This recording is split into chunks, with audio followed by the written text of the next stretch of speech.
In this video, we'll see a real factory simulation and the reasons why it was necessary to spend time and money to simulate it instead of using the traditional spreadsheet analysis method.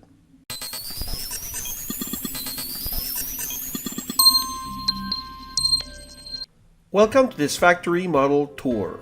I'll show you around and explain the model while looking for George, the plant manager. It all starts with the shipping trucks because the entire factory works in pull logic.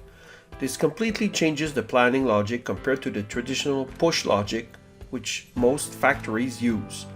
So first, trucks pick up finished goods, which are taken from the finished goods storage.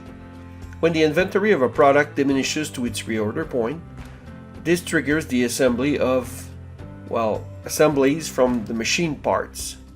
When the inventory of a machine part diminishes to its reorder point, this triggers the machining of forged parts on CNC machines. And, you guessed it, when the inventory of a forged part diminishes to its reorder point, this triggers the forging of a part. Simple enough? Actually, it was quite complicated to visualize, so we needed to simulate it virtually to better see how it would work and to calculate the future space requirements. Let's fly to the other end of the plant. So this FlexSim simulation model reproduces the fluctuations over many months of the work in process inventory levels of all these parts and products. And these inventory levels are automatically calculated based on specific customer demand patterns, inventory management parameters such as reorder point and reorder quantity, and on cycle times, setup times, and statistical breakdown rates.